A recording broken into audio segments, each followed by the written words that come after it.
G'day guys, welcome to the Aussie Gooner channel. I'm Steve O, I'm the Aussie Gooner, and I'm here today to discuss the upcoming game between, that's right, Arsenal and Leicester. Now we're going away to Leicester, and I know everyone's thinking the same thing. Tough game, Steve, they're in great form, blah, blah, blah, rah, rah, rah, yeah, sure.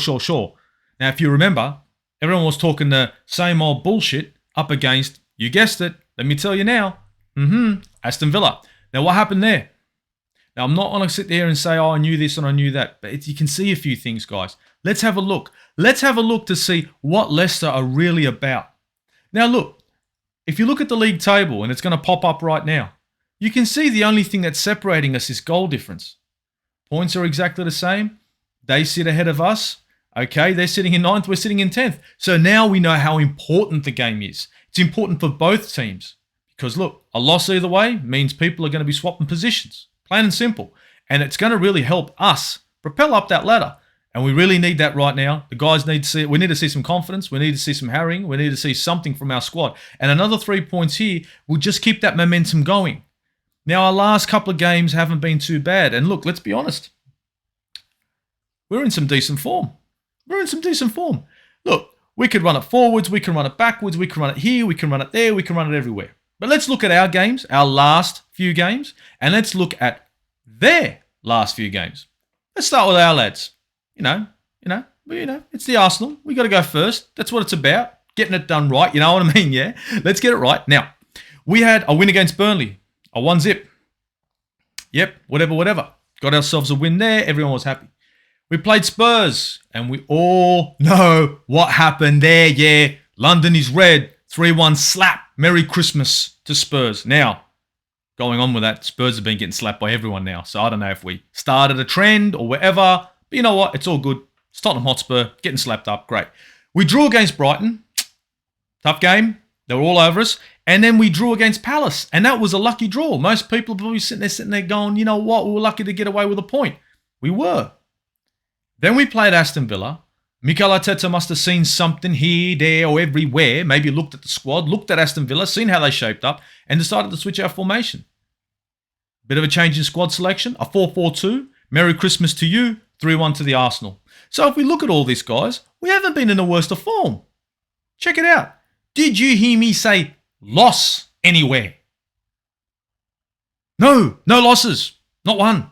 Okay? Let's go the other way. Let's go check out Leicester. Let's go see what they're about, yeah? 2-1 loss to Brighton. Okay? Remember that? We drew against Brighton. They drew against Burnley. We beat Burnley. I think they drew against Palace. 2-2. They beat Man United. Now look. Look here. They beat Man United. Much like Spurs. Everyone's slapping up Man United lately. So we can cancel out the Spurs game, we can cancel out the Man United game and call that even. Since everyone's slapping Spurs and everyone's slapping United, United versus Spurs is going to be a big slap up. Okay, so we'll can that out. They did hammer them, but it was 4-2. You know, United tried to play hard there, but they got mauled, absolutely mauled. But the last game they played was against Brentford. Now, most people are rating Brentford and saying they're tough opposition. Most people are rating Aston Villa and saying they're tough opposition. But you know what? In the first half, Brentford were allowed to control the ball, have the ball, do what they want with the ball. Leicester was still up. I think Vardy came off in the first half and they secured a win. I mean, end of the day, it was a 2-1 win. 2-1 win against Brentford. Now, look, guys, we're looking at our last couple of games. We're looking at their last couple of games. Who's the more informed team now? You just saw what I just talked about. Who's more informed? Who's more informed? Tell me. So what? They beat Brentford. Brentford, look, they've been playing great football. But at Chelsea, a Liverpool, a Man City, they're not. And they won't be. Even though they are the Bees. Anyway. So let's just take it back a step. Let's just think about it. How much of a threat are they? Look, Leicester are no walk in the park team. You know, I'm going to show you some stats in regards to what they're like going forward, how they like to attack, where most of their goals are coming from. And we're going to get into that. But look at those last results. Nothing special. Nothing to fear. Yes, we're going away. It is what it is. We'll go down there and we're going to take 3 points. There's ways we can take 3 points, guys, and the ways we need to take 3 points is we need to nullify their midfield. We need to get physical in the midfield. We need Thomas Partey to do a job on Tielemans. Not Maddison, Tielemans. Hammer Tielemans. He's a threat. He's more of a threat than Maddison is. Maddison's getting a lot of hype, but Tielemans is the one that's doing the damage. If we do a number on Tielemans, we can move on with this. We can get a win here. We can get 3 points. Vardy has to step up against Gabriel and hopefully Ben White. But anyway, let's move forward. I'm rambling a bit. The formations in those games, and you know me, I'm always talking formations, this, that, and all of the above. They played a 3-5-2 against Brighton, and they lost that game. They played a 4-3-3 against Burnley, and they drew. They played another 4-3-3 against Palace. What happened? Guess what? They drew again. Now, they played a 3-5-2. I mean, you could call it a 3-4-1-2. It looks like a 3-5-2, but Maddison a little bit forward, right? And they played that against Manchester United. Now, who else played that formation? Who else plays the same formation? 3, 2, 1. Aston Villa. Aston Villa played the same formation against our lot. So you see, I'm not really worried. Think about it. Yes. So they played the 3-5-2 with Maddison a little bit forward against Manchester United. Guess what they got? They got a win. Again, everyone's slapping up United, so we won't go there. Forget about that. Brentford. What was the formation? 3-5-2 again, Maddison forward. So what do you guys think they're going to be doing against us? 3-5-2 with Maddison forward. Or if you want to call it a bloody 3-4-1-2. Whatever. Let's get it right. 3-4-1-2. Whatever. Yeah? Fine by me. At least we know what their formation's going to be. Now, Arsenal chop and change their formation, and we all know that. 4-1-4-1 against Burnley, 4-2-3-1 against Spurs, 4-1-4-1 against Palace, and a 4-4-2 against Villa. Now, the 4-4-2 is what we need to rely on here. That's the formation that we need to use against Leicester. Now, I've seen Leicester play a 4-4-2 as well, but as you can see, their last 2 big wins, the ones that have got them in wonderful form, it's been a 3-5-2. It's been a 3-5-2, and if it's going to be a 3-5-2, and it's going to be a 3-5-2 against Manchester United, a 3-5-2 against Brentford, well, they want to carry on this wonderful run. They're going to have to play a 3-5-2 against us. What do you reckon? You reckon they'll do it? I think they will. I think they're arrogant enough. I think Jamie Vardy's going to love to play in that formation. I mean, hopefully he's still injured or whatever. But anyway, moving forward. Now, if you look at the screen I've just put up here, we can see where Arsenal have been scoring goals and how they've been scoring goals and how Leicester have been scoring goals and how the two differ. Now, Leicester, obviously in open play, are at strength scoring goals. But they are also at weakness in open play at getting goals scored against them. Now, don't get me wrong. I know we can look at these stats and say, well, you know, the stats on Leicester's end look a lot better. Yes, they have scored more goals, but they have conceded a fair few. The way that Leicester are playing at the moment, right? Hear me out on this. They have 2 midfielders in Tielemans and Maddison where they control the ball. They use defenders on either wing where we use Bukayo Saka and use Iasar. You know what I'm saying? Because Stegen is playing on the left. Ricardo Pereira is playing on the right. These 2 guys naturally are defenders. Now, Brendan Rodgers has got them playing as pretty much midfielders, wingers. Okay? Now, I know what Rodgers is trying to do. He's trying to nullify our wingers like Iasar or Saka by putting 2 defenders on them, 2 full-time defenders, and then trying to funnel through the center of the pitch. That's not a problem. That is not a problem. And just like I said to everyone before, that Aston Villa are susceptible to balls over the top, so are Leicester. Leicester are susceptible to a ball over the top. Now, we need to keep playing the same formation. We don't need to change up too much, but the rules here have to change. The change in rules has to be with Partey. I think Partey needs to do a number on Tielemans, while Sambi gets a bit argy-bargy early on with Maddison. Now, this is going to take 2 players off their game. We want to put these players off their game. I want this to be a slugfest. I want this to be Tyson Fury versus bloody Wilder all over again, but I want it to be rough and tumble. Now, I need that to happen. The reason why is because their defenders like Johnny Evans and Sionsu are playing in the back. Now, Sionsu's been in wonderful form. We'll get into that soon too. but he's wayward when he's making his tackles. He can be a little bit hard-headed, and he can also come in for a rash challenge. Now, I'm hoping that if we get a bit hard on Tielemans and we get a little bit hard on Maddison, right, maybe put them off the game, maybe have them worried about a tackle coming in, we can nullify that midfield ever so slightly. And that's their threat down the centre. Pereira and Castagan, again, are not going to be a massive threat against Arsenal, not unless we allow them to be. Okay, guys? So as you can see below, you can see where our attack threats are. You can see in the graphing below how we like to both move and how we both concede now. Interesting stuff, right? Now, look, we can look at their key players, right? We can look at key players all bloody day, right? But I'm going to start where I like to start, the back of the pitch, because you know what? I started from the front of the pitch last time. Now we've got to start from the back. We've got to start talking about Aaron Ramsdale. 6 appearances for Arsenal. 6 appearances.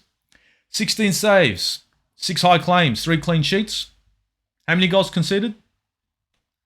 4. 4. Yeah. Wonderful form. Breath of fresh air in between the sticks. Great keeper. Wonderful investment from Arsenal. And to be perfectly honest, I don't see Leno coming into another Premier League game, not unless Ramsdale's injured. This is the way it's going to be.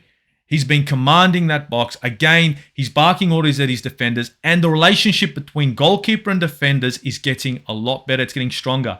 They're very much aware of how to move together. They all know that when Ramsdale's coming in for the ball, to stand off, don't challenge him, don't get in his way, let him collect it up high. He'll control it. He's got good hands. That awareness between defender and goalkeeper, it needs to be there. And now there is a gel. So now we can at least say that our defenders and goalkeeper are well aware of each other, and I really do believe it's a bit of a symphony in the back. Anyway, let's go on to the man that they've got, Kasper Schmeichel. Great name, Kasper. Kasper the friendly ghost and all that.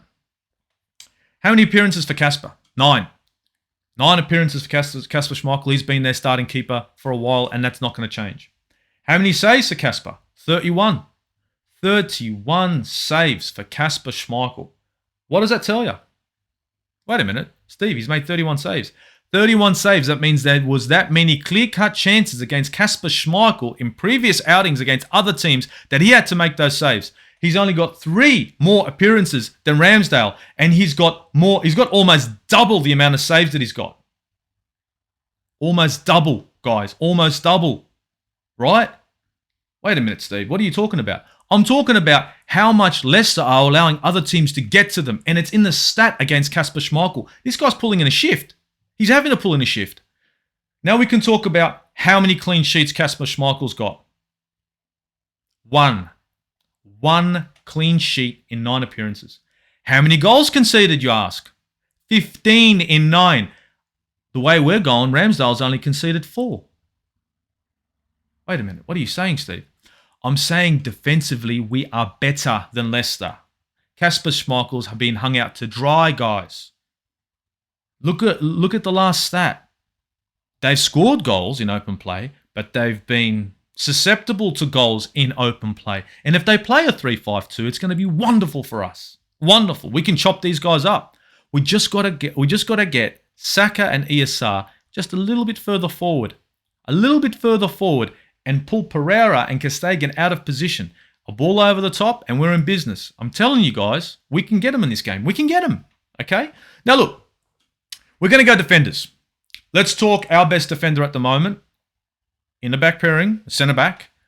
I mean, I know Takehiro's been great, but I'm going to have to talk about Gabriel. Gabriel has been our best defender thus far. I know Ben White's had a pretty good game recently. Okay, he showed us what he could do, but Gabriel is outshining him overall. You know, the guy for us has been rock solid. Now, to be perfectly honest, Gabriel, look at him. 9 tackles this season. Success rate 60%. I mean, it speaks for itself. 24 clearances, 25 duels won. Decent, solid centre back. That's what you see from Gabriel. He puts a shift in. He commands that pairing. He commands his defence, and that's a great thing to see. Ben White and Gabriel, that relationship right now is starting to flourish, and they're starting to be very much aware of what either one of them will do in different situations. When to go, when to pull back, when to stand their ground. And they're starting to gel again, just like I'm saying with the goalkeeper. And it's looking good, guys, defensively. If you look at our shape, it's wonderful. I mean, even Tavares in the last game was wonderful. That was great. That was a great idea by Mikel Arteta and maybe me, but we won't go there. To put Tavares in. Will Tavares start again? Does that mean another call-up? Hey, look, right now on form, he's in better form than Tierney. Now, we need to look at Leicester's probably best performing defender. And we're not going to go Johnny Evans. Sorry, he's not. I'm going to go for Sionsu. Now, Sionsu, 9 appearances. This guy has been a brick wall. 16 tackles, 66% success rate. Look at the clearances, phenomenal. Jules 1. Wow, what a defender. That's a quality defender. That is a quality defender. Now, Johnny Evans has got nowhere near that kind of numbers, but he hasn't had that many appearances. I think he's only played 3 games in the Premier League. Now, Johnny Evans should sit in the centre. Sionsu is sitting to his left in the back 3. Now, I have seen Sionsu do a few things that are kind of wayward. And what I noticed from Sionsu is a similar thing to what Wan-Bissaka did for United, where they go to commit to a tackle that they shouldn't be trying to go for. They got to allow that to stay with the midfield. And I've seen Sionsu go right out from the back, run straight into the midfield to make a tackle. It's like, mate, let your boys take care of that. You're out of position here. Now, if we can take advantage of that, if we can draw Sionsu into the midfield, make him do something silly, Bukayo Saka is going to have a wonderful time on that side. Again, a ball over the top, guys, of the 3-5-2. A ball over the top. So Sionsu is looking like their best defender. And at the moment, I think he is in the back line. Now, Stegen and Pereira, wonderful players themselves, but they're not playing in the back line anymore. They're part of a midfield. They are. In the midfield, Thomas Partey. For us, 6 appearances, guys. He just got himself a goal, so he's happy. 15 shots, guys. Percentage of accuracy, it's horrible. I didn't even want to put it on there. It's disgusting. But he got himself a goal finally, and it wasn't a shot. It was a header. Think about it. Use your head, Partey. Stop trying to take shots from outside the box. 15 tackles, guys. 77% of his tackles have been successful. That's a decent average. Now, what does that tell you? It tells you what kind of player Partey is. He's the anchor. He's a defensive midfielder. He's not the kind of guy, he's not the same as what I'm going to have to compare him to, which is Tielemans. These guys are both playing in the center of the park. He hasn't got 1,000 goals in him. He hasn't. But he is an anchor. Now, he's only had 6 appearances himself. His stats speak for themselves. He has been key to our midfield success, but he needs to show up. And all our players needs to show up here. Jordy Tielemans on the other side has had 9 appearances. This guy is in wonderful form right now. And this is why I need Partey to hammer him. I need him to decimate Tielemans. It has to be horrible. It has to be nasty. I'm talking Vinnie Jones days. I'm talking Martin Keown days. I'm talking get in, hammer him, because that's the only way we can take care of Tielemans. Controlling him, yes, but the guy is dangerous. 3 goals, 20 shots, 16 tackles, guys. 16 tackles from this guy. He's a complete midfielder. 65% success rate on his tackles. This guy is a complete midfielder. He's a quality midfielder. He is. Now, I know he's had 3 more appearances than Partey, but I don't see Partey getting that many goals. Now, I don't think defensively there's going to be much difference between the two once Partey gets 3 more games under his belt. But the goals that Tielemans is scoring are key to Leicester's success in the Premier League. I don't know, guys. I don't know. I honestly believe that if we can win that midfield battle between Partey and Tielemans, then we can take him out by using Irsar and Saka to feed Lacazette and Aubameyang. Oh, did Steve tell you what the lineup's going to be? Yeah, it's all right. Spoiler alert. Spoiler alert. It's all good. Irsar, Emil Smith-Rowe. What a player.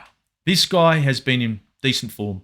He has started to really shine this season. He's been given the opportunity. He's got the number on his back. He's got everything he wants. And you know what? 9 appearances, 2 goals, 13 shots, 2 assists, and let's be honest, 62% shot accuracy. It's not bad. Irsar for Arsenal is a danger man. Leicester are going to be looking at Irsar as a danger man.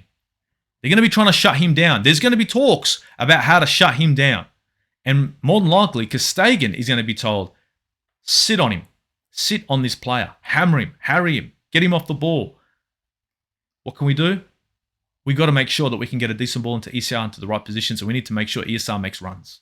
And I think if we use ESR to his strengths, and that means running, moving, getting players out of position, we'll use him. We'll be able to break down the Leicester defence with ESR. Now, James Maddison. That's who I'm going to compare ESR to. Everyone's talking about James Maddison. Arsenal wanted James Maddison. Maddison this, Maddison that. All right. Okay. 9 appearances. Okay. You can see the stat. I'm calling it out as, it's all good. 1 goal. Okay. How many shots? 11. Shot accuracy. As almost, not as bad as Thomas Partey's, but you're getting there. You're getting there. Whatever. Assists? Nada. 0. They've put him further forward so he can get himself more assists, so he can funnel the ball to Vardy and blah, blah, blah. Hasn't been working. Tielemans has actually been, I think he's been more of a danger man in the midfield than Maddison. Now, Maddison is another player that I want a job done on. These guys, everyone's thinking, what the hell, Steve? What's he doing? He's doing jobs on players. Yes, Sambi, I need you to make Maddison feel like a blade of grass. I want you to make him think he's part of the pitch. Hammer him. Tielemans and Maddison need to get hammered here. The reason why they need to get hammered is because we need Leicester to start coming at us physically. We need them to get off their game, but we need to make it our game. We need to make physicality our game. Because if we make physicality our game and make sure that we're getting in their faces, I'm going to have players like Sionsu do something silly. I can see it. I can see Sionsu getting in car trouble if I hammer Maddison and Tielemans, because he'll want to take out Saka or ESR or anyone he can get his hands on. And it'll be a rash challenge. And if we get him in car trouble, that could be fun, guys. I know it's dirty tactics, but I don't care. That's the way it's done. We're talking George Graham days, guys. George Graham days. That's what it's about. Now, Maddison is looking a little bit flat. And now I'm going to go up front to the strikers. Our striker, Pierre-Emerick Aubameyang, our leading scorer, guys. He's our talisman. 4 goals, 9 appearances, 20 shots, 1 assist, and 45% shot accuracy. Aubameyang it's been fresh from Aubameyang as of late. He has really shown us what more he can bring to a game. Not just being on the end of a ball, taking a shot, but pressing a defense, being open for passes. He's been traveling. I mean, his movement has been phenomenal in this game. His awareness has been great. And you know what? Look, I still don't think he's captain material, but his work rate is better. And I'm liking this. I like a player who pushes and works for the full 90. And Aubameyang is doing that. And I want him to be the kind of striker that if he doesn't get a goal, he can lead to a goal. He can assist a goal. He can be that danger man like Henry was once. We can't just expect him to be on the end of every single pass to finish off. And if that's his expectation, he's not going to get the goals that he wants. Sorry, but Aubameyang has been in wonderful form for Arsenal as of late, and we're going to need him to lead on. We really do. Now, his opposite, Jamie Vardy, has been in sublime form. So this is a guy, again, we need to barge. And you know what? We might get lucky. He came off in that game against Brentford early with a bit of a niggle. So hopefully he doesn't come out at full speed, because bloody hell, that guy can move. So Jamie Vardy, 9 appearances, 9 goals. Shit. 9 appearances, 7 goals, guys. 23 shots, 1 assist. His shot accuracy at 52%. This guy, wonderful form. And he loves to play against us. This is where Ben White and Gabriel are going to have to do some damage. Again, why do we have to do this? The physical game is important. Why am I going back to the physical game? In the Aston Villa game, I called for physicality. I called for argy-bargy. I called get in your face and play hard. What happened? We had more fouls than them, and even the Aston Villa coach said we were out-muscled in this game. I need Arsenal to be that team that out-muscles in a game. That's what I need, and that's what we need. We need to be known for this hard team. We ain't here to muck around. Son, it's simple. My job is to either stop you or go down the tunnel with you. Now, the difference between me and you will be, I might have a red, but they'll be carrying you out. That's the kind of Arsenal I need on the pitch. I need that kind of animosity. That kind of animosity puts a player off his game. He's a bit worried when he gets the ball, wondering where Partey is, because he might be coming in to take me out. It's the way it is. You got to play the game hard, or it's just not going to work. Now, look, we can see their threats. We can see the players they have compared to ours. You can see our current form. You can see their current form. Who is still worried about this game? Don't be. Our back line, Takehiro in wonderful form. Tavares, come on. He's come on. He played a decent game against Aston Villa. Maybe not well defensively, but I mean, I'm telling you now, going forward, he was great. And he helped ESR. And I think he's going to have to start in this game. So look, I'm gonna round up with my starting line now. And it's going to go pretty simple. I want us to play another 4-4-2. I called for it against Aston Villa because they played the 3-5-2, and I want to see it again. Sorry, guys. 4-4-2. Aaron Ramsdale in goal. Ain't no doubt about that. Our best choice goalkeeper, Leonard, did well against Leeds, but he ain't going to get a look in. Takehiro is going to be on the right. Again, great defender. This guy wins every bloody header that comes his way. Okay? Plain and simple. Ben White. I hope Ben White is fine. I hope Ben White hasn't got a knock and that Arteta's just playing the game. I hope that he can show up to this game because we need him in this game. His performances against Leeds, his performance against Aston Villa were wonderful. And if he can carry on in the same form, he can mirror Gabriel. And if we have two defenders that can play like Gabriel and perform like Gabriel, neither one of them has to outshine each other. They just have to be as good as each other. So Gabriel's going to be beside him, playing the same old football that he does, defending well, being a boss in the back. And you know what? I guarantee that Gabriel's going to come into this game. He's going to play hard. Now on the left, I'm going to have to go with Tavares again. Kieran Tierney has not been, convincing so far this season. And I think to myself, you know what? Maybe we can just work Tierney in the EFL games and yada, yada, yada, and see how Tavares goes. Because I think we need Tavares in this game to help with that attacking threat. In the midfield, let's be honest, Odegaard's not going to get a look in again. And if we do put Odegaard there, he's going to be a liability. I'll be honest with you, Odegaard will be a liability in this game. We need to see Thomas Partey and Sambi Lokonga. The reason why is because we need Partey in there to do a number on Tielemans and or Maddison. And we need Sambi to do a number on either Maddison or Tielemans. It doesn't matter. The problem we have with Leicester is in their midfield. It's in the centre of the park. If we can take care of the centre of the park with two players that are brick walls, then we can come out with a win. Just think about it. We've got two wingers either end of a 3-5-2 that are defenders, right? So what is their coach doing right now? What is Brendan Rodgers doing right now? He's trying to nullify wing play. But if we put two holding midfielders in the midfield of a 4-4-2, then what are we doing? We're trying to slow down funneling through the centre of the park. So we can counter their game by just pretty much playing the same players in the same formation again, but just give them orders to hit hard. Simples, easy. Emil Smith-Rowe is going to be on the left, guys. Emil Smith-Rowe, let's be honest, ain't no one going to get a look in over ESR. Come on now. I think every friggin' team is looking at ESR right now and saying, damn, this guy's a decent player. And I hope he shows up to this game because we're going to need him to show up and really put a shift in, just like he normally does. I think he'll get the better of Kastagen. I think he will. Bukayo Saka now. Now, he's going to be on the right, guys. And look, let's just hope that hammering that he copped against Palace, hopefully it's gone, it's dusted, because to be perfectly honest, I need Bukayo Saka at 100%. It can't just all be ESR. If it's all ESR, we're in trouble. So hopefully Bukayo Saka can jump in that right-hand side, pull in a shift, and give Sionsu a hard time.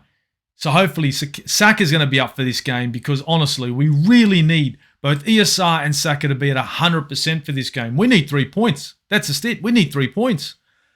Now, up front, Lacazette.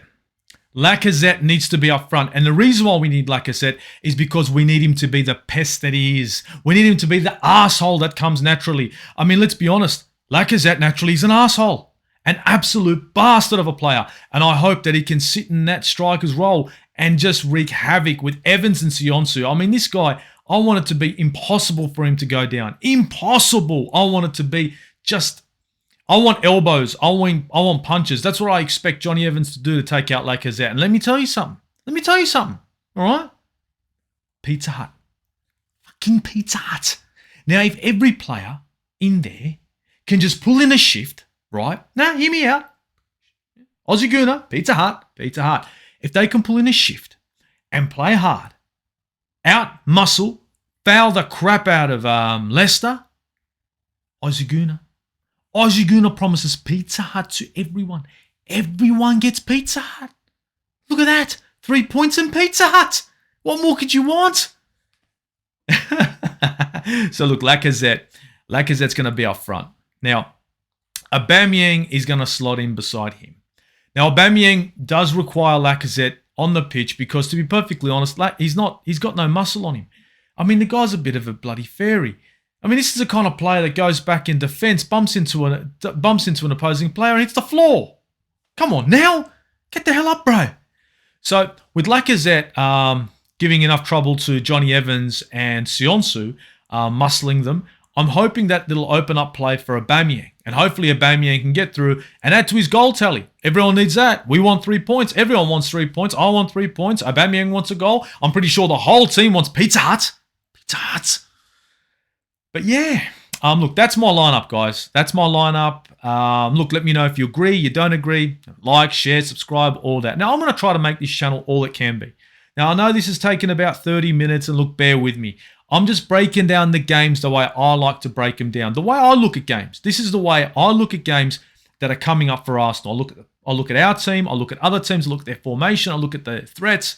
And these are all the things that go through my mind. I'm going to try to make it a bit trimmer and quicker, and so that way you don't have to sit here for 30 minutes hearing me talk some shit.